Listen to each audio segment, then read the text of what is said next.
18 avril 2025, peuple d'Afrique, recevez nos salutations. Nous avons suivi un reportage sur un média d'État algérien. Nous jugeons nécessaire de répondre à ces médias.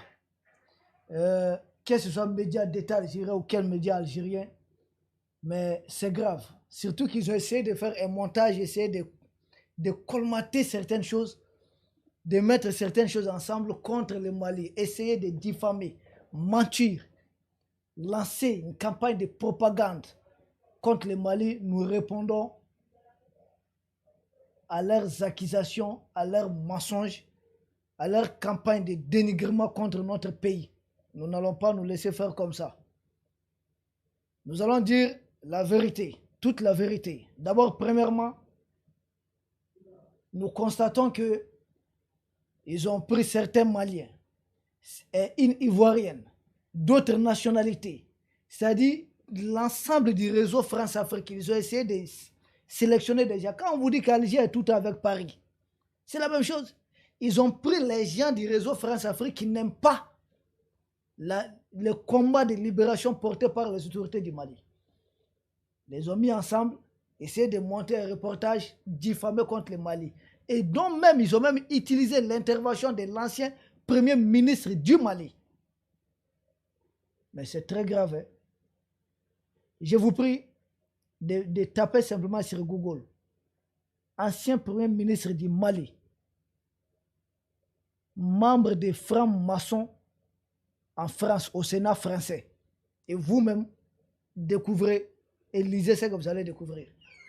Peuple d'Afrique, ce combat, c'est un long chemin. Nous devons rester concentrés. Ne pas permettre que les mensonges, certains mensonges, puissent prospérer. Premièrement, ces médias, ces reportages de la télévision algérienne laissent entendre qu'il y a une crise de légitimité du président Assimi Goïta. J'ai dit dans quel Mali? Vous parlez de quel Mali? Ici, le président Assimi est très populaire.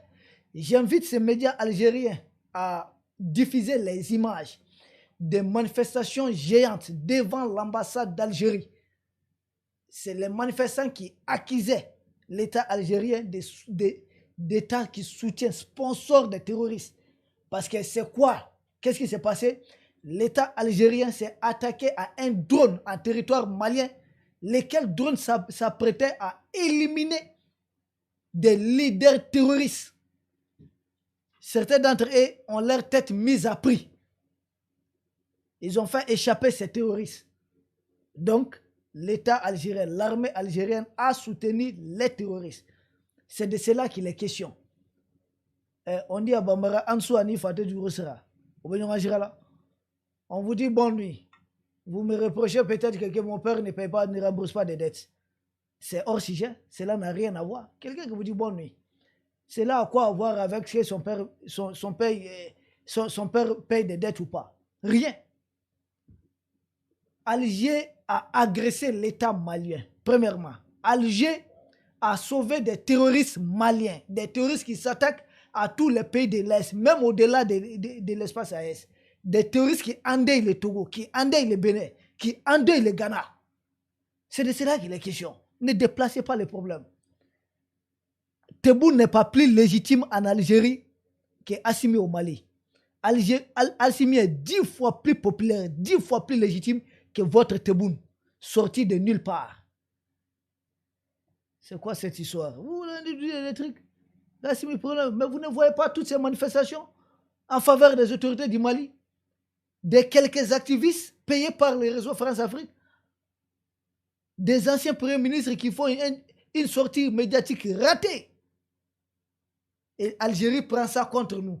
Vous avez vu quel ancien premier ministre de l'Algérie faire une sortie que le Mali peut utiliser contre Alger? Bon, on est dans ça. Deuxièmement, ils avancent des arguments qui ne tiennent pas debout, que la durée de la transition a expiré. J'ai dit quelle transition? La fameuse première durée, là, ça a été fixé sous pression de la CEDEAO. Les fameux 18 mois, là. Et ensuite, qui a fait que Bandao était au pouvoir? C'est la pression de la CEDEAO. Pourquoi Mokhtar Ouane était Premier ministre? C'est la pression de la CEDEAO. Ont-ils participé à la prise de pouvoir? Non. Et ensuite, on décide de prolonger. Qui encore nous met les bâtons dans les roues pendant 7 mois d'embargo? La même CEDEAO. Quelle agression! Et on nous dit d'organiser des choses dans ça. Qui a empêché les autorités de remplir rapidement leur mission? 7 mois d'embargo pour étouffer les économies du Mali, empêcher le Mali d'avoir le moyen nécessaire de combattre les terroristes. La CEDEAO a roulé en faveur des terroristes. C'est ça la vérité. Et la durée de la transition tiendra aussi longtemps que nous allons résoudre les principaux facteurs qui nous ont conduits à cette transition. La durée de la transition dépend des problèmes à résoudre, des problèmes à supprimer dans une transition. Personne ne nous mettra le couteau sous la gorge. Je rappelle au pouvoir algérien qu'ils ont par le passé assassiné leur chef d'État. Un président en exercice qui a été assassiné. C'est de la barbarie. Ça n'a jamais été fait au Mali. Vous êtes très mal placé pour nous donner une leçon quelconque. Troisième chose, il y a un ancien premier ministre du Mali qui laisse entendre que depuis la crise avec l'Algérie, le carburant est monté à 5 000 francs le litre et que tout ça c'est parce que nous avons créé ce problème avec Alger. Et je vis une Ivoirienne manipulatrice à la solde du réseau France-Afrique. Ma soeur, ça ne te ressemble même pas. Que c'est Alger qui donne les carburants au Mali depuis quand? Le Mali n'a aucune route qui conduit directement à un port quelconque d'Alger ou bien à une raffinerie d'Alger. Ça n'existe pas. Si Alger vend du carburant au nord du Mali, c'est par voie de trafic. Ça ne bénéficie jamais à la douane malienne en tant que telle. Dites plutôt que Alger ravitaille les terroristes maliens en carburant. C'est ça la vérité. Nous savons. Nous partons chercher nos carburants. Nous savons les ports. Nous partons au port de Dakar, le port de Lomé. Nous avons d'autres ports. Nouakchott, d'autres ports. Dites même Abidjan, ça peut se comprendre, mais Alger? Ah non, non, non. Allez vérifier les chiffres. C'est pas vrai. Si le carburant devient cher par endroit, souvent, c'est parce que les mêmes terroristes entretenus par Alger, les terroristes qu'Alger a sauvés, quand vous savez, entre Bamako, Gao, c'est 1222 km. Nous ne sommes pas dans un petit pays. 1222 km. Bamako, Gao. Donc, des terroristes par endroit, quand ils tentent des embuscades, ils coupent une route, ce qui fait monter le prix du carburant. Difficile alors de ravitailler certaines localités du nord du carburant à partir de Bamako. C'est l'embargo, surtout par endroit, des touristes que nous sommes en train de neutraliser, qui surgissent de certaines forêts ou qui placent des mines. Le temps de déminer, le carburant monte, le prix grimpe. Et même là, ça a pris 48 heures, quelque chose comme ça, d'après les informations qui m'ont été données. 48 heures. Nullement à cause d'Alger. Alger, c'est quoi? Nous, on n'a aucune route bitumée qui mène à Algérie. Ça n'existe pas. Vous allez demander aux camions citernes de s'enfoncer dans les sables. Il n'y a que des pistes et il faut maîtriser la zone. Nous ne sommes pas, le Mali n'est pas ravitaillé à carburant à partir d'Algérie, non.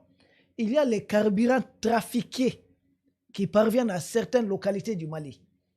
Il y a les carburants trafiqués qu'ils utilisent pour aider les groupes terroristes. Mais que le carburant malien vient de l'Alger, ça c'est autre chose. C'est faux, c'est un mensonge. C'est de la propagande. C'est une désinformation. Ah non, c'est une désinformation. Peuple d'Afrique, nous avons entendu un autre mouton tenir le même discours. Que Alger, ça fait longtemps, Alger donne des bourses aux étudiants maliens. Ok, je vous suis, je comprends. Alger donne des bourses aux étudiants. Qui a forcé Alger à donner des bourses? Premièrement. Deuxièmement, Alger donne des bourses. Donc c'est une raison pour que Alger chie sur nos têtes. Parce qu'Alger donne des bourses aux étudiants maliens, donc Alger a le droit d'égorger chaque Malien. C'est ça? C'est comme quand on a décidé d'expulser Barkhane. Mais il y avait des Maliens qui travaillent dans les camps de Barkhane. Mais puisqu'il y a des Maliens qui travaillent alors dans les camps de Barkhane, on va laisser Barkhane nous chier dessus, collaborer avec des terroristes, nous agresser. On ne doit pas réagir parce qu'il y a des Maliens qui travaillent avec Barkhane. Mais il y a des milliers de Maliens qui travaillent avec l'aménagement. Donc on allait laisser l'aménagement faire son sale boulot. On ne touche pas à l'aménagement parce qu'il y a des Maliens qui travaillent avec l'aménagement. C'est ça le raisonnement. Quand est-ce que l'Africain va ouvrir les yeux? Donc il n'y a pas des étudiants maliens en France. Donc la France ne donne pas de bourse aux étudiants maliens. Pourquoi avons-nous défié alors la France? Ça, c'est des arguments bidons qui ne tiennent pas debout. Notre ancien premier ministre, ah ouais, le carburant vient de l'Algérie. Ah bon? Disons même qu'Algérie nous donne du carburant gratuitement matin, midi, soir. Ça donne une raison à l'Algérie d'aider des terroristes contre l'armée malienne et des terroristes qui vont endeuiller des Maliens, civils comme militaires. Ça donne raison à Alger. Et puis on est là tranquille, oui, parce qu'Alger nous donne ça, on ne doit pas réagir. Mais ça, c'est le comportement typique d'un esclave. Acceptez parce que vous êtes esclave de quelqu'un, les maîtres, ils vous chient dessus, ils font tout ce qu'ils veulent sur vous, contre vous. Vous ne pouvez rien parce qu'ils vous donnent à manger. Vous êtes simplement son esclave. C'est ce qu'on demande au peuple malien. Hey, c'est quoi cette histoire? Moi, je pense qu'il faudrait dépasser cela. Cette télévision algérienne, télévision d'État privé, ça n'engage que là-bas, qui a monté, qui a fait ces reportages, après que leur premier ministre, leur ministre de la Communication a lancé un appel à un front médiatique contre le Mali parce qu'ils ont échoué. Et ils sont allés jusqu'à utiliser sans doute certains Maliens. À l'heure ainsi, où ils sont informés, ils sont au courant, je ne sais pas. Mais Alger a utilisé la voix des Maliens contre les Mali. Mais je vous dis, il y a une chose. Tous ceux qui vous crient la fin de la transition haute, dans leur grande majorité, c'est des mercenaires politiques. Vous savez, certains ont fait de la politique ici une profession. J'entends souvent, ils disent que seuls les politiciens doivent diriger, que sont eux qui sont habilités à diriger. J'ai dit, ça n'a pas existé dans notre histoire. Ça existait à partir de la conférence de Bâle de François Mitterrand. Nous ne sommes pas un peuple fabriqué par François Mitterrand. Ce n'est pas Bâle qui nous a fabriqués. Nous filmons avant que la France ne fisse. Nous ne sommes pas un peuple tombé de la dernière pluie. Nous, on a connu des grands empires pendant que la France cherchait à se construire un petit royaume. Il y avait l'hygiène ici, la propreté ici. Pendant que de l'autre côté, on avait peur encore de l'eau, on pensait que de l'eau, c'était une malédiction. On ne va pas venir nous intimider. Ce ne sont pas à eux de nous dire comment nous allons nous gouverner. Qui est légitime, qui ne l'est pas. Que Tebboune règle son problème de légitimité avec les militaires algériens. Algérie qui est en train de traquer des ressortissants algériens jusqu'en territoire français. Qui a enlevé Amir Dezed? Ce n'est pas un fonctionnaire du consulat algérien. Il n'en faisait pas partie. C'est le comportement d'un État sérieux. Nous allons vous répondre coup sur coup, mot pour mot. C'est la réciprocité. C'est la règle qui a été décidée par nos autorités. Et nous sommes des volontaires. Les armées de communication des pays de l'Est tiennent très, très bien même. Voilà. Donc l'État algérien qui cherche à aller enlever un ressortissant algérien en France parce qu'il critique leur régime tout simplement. Nous n'avons aucune leçon à recevoir d'un tel État. Nous n'avons aucune leçon à recevoir des autorités d'un pouvoir qui d'abord a fait un coup d'État aux islamistes qui avaient gagné les élections en Algérie, et ensuite un pouvoir qui a fait assassiner un président en exercice. Nous n'avons rien à apprendre de vous. Désolé, rien. Peuple d'Afrique, c'est dans ça que nous sommes. Dites-vous, je vous ai dit permettez d'aller sur Google, taper simplement ancien premier ministre du Mali, membre des francs-maçons au Sénat français.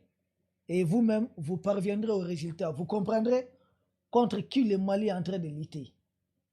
Contre quelle raison nous sommes en train de nous battre. Peuple d'Afrique, nous vous remercions et à demain pour un autre sujet au sommet de l'actualité. Merci.